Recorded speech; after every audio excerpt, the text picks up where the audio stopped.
You skipped dessert. You walked after dinner. You even cut back on sugar. So why did your energy keep fading? Your memory feels slower, and your blood tests still come back with higher glucose than you expected.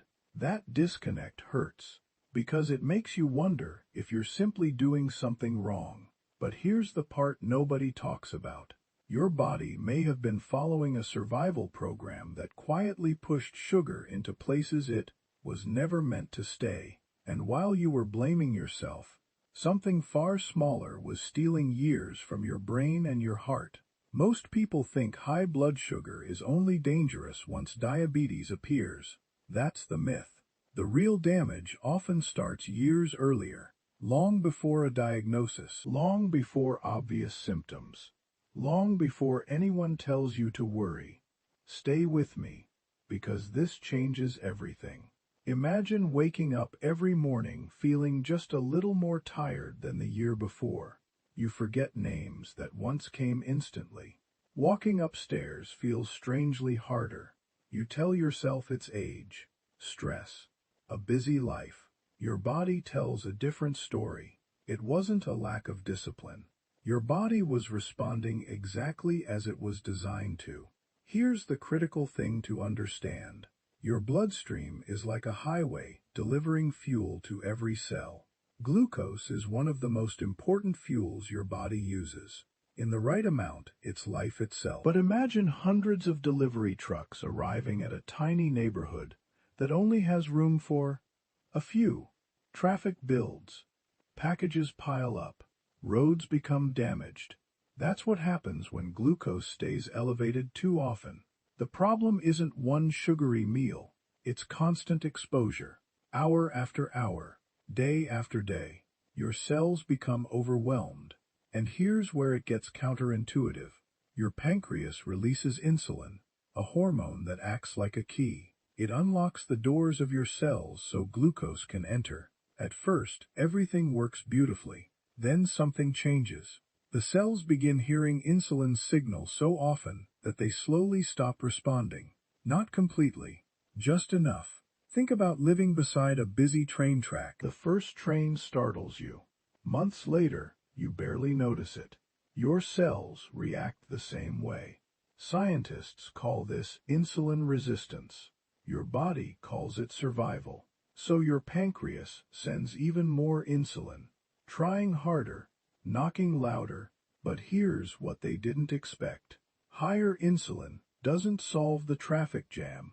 It often makes the entire system work even harder, while glucose continues circulating through the bloodstream. That's where silent damage begins.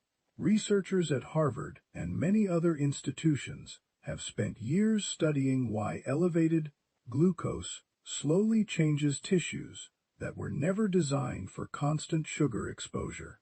The surprising part is, your blood vessels are among the first to suffer. They're delicate, flexible, almost like the smooth lining inside a brand new water pipe. Now imagine pouring sticky syrup through those pipes every single day. Nothing dramatic happens immediately, but little by little, the walls change.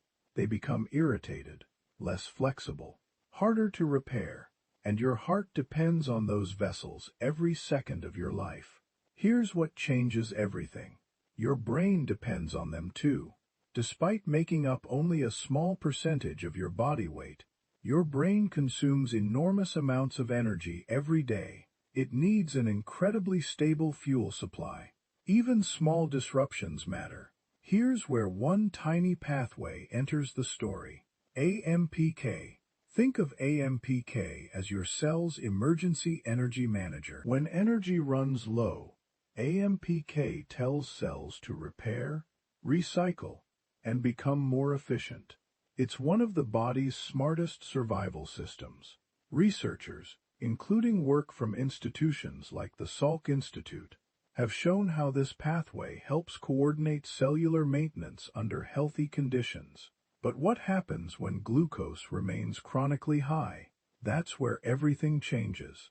Because the signal that should trigger repair starts competing with another powerful message. And that hidden competition may explain why your brain and heart can begin aging long before you ever feel seriously sick. Instead, your cells keep hearing one message: grow, store, keep processing fuel.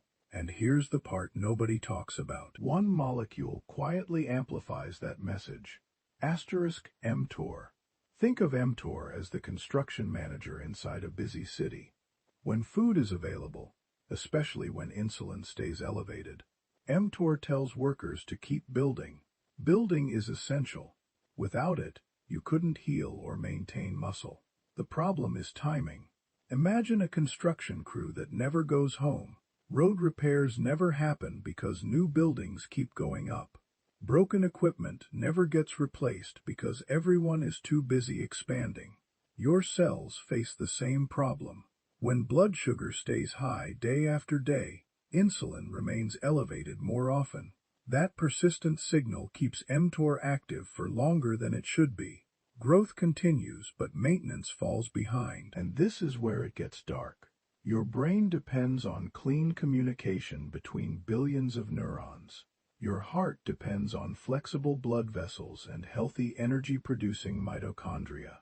When repair keeps getting delayed, tiny problems accumulate. Individually, they're almost invisible. Together, they slowly steal resilience. Most people never realize this. They blame aging, but much of what feels like normal aging is actually years of biological wear that quietly built up one day at a time. The encouraging part? Your biology can change direction surprisingly quickly when you start sending different signals. Here's what changes everything. Morning matters first. Within an hour of waking, eat a breakfast built around 25 to 35 grams of protein. Eggs with plain Greek yogurt or tofu with vegetables are excellent options.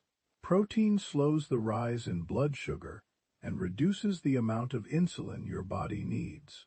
That creates a steadier energy supply for both your brain and heart. Then move.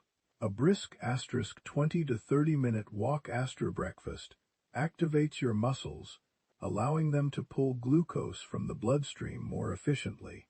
This process relies on muscle activity itself, easing the burden on insulin. Here's the critical thing to understand. Lunch isn't just another meal.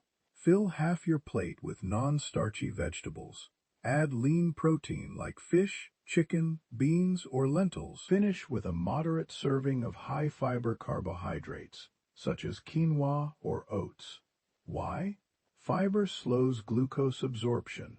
Your bloodstream experiences a gentle wave instead of a damaging spike.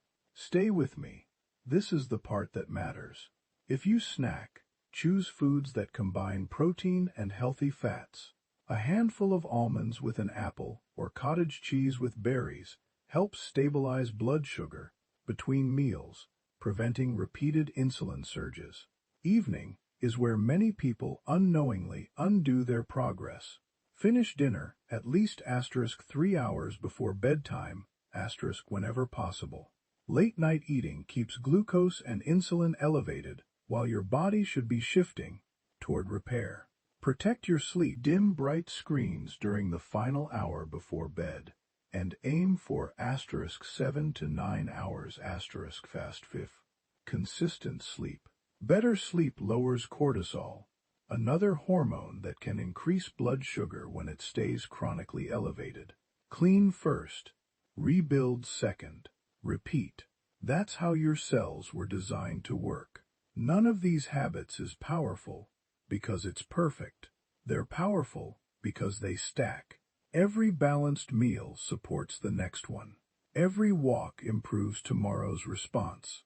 Every restful night gives your brain and heart another opportunity to repair instead of merely survive.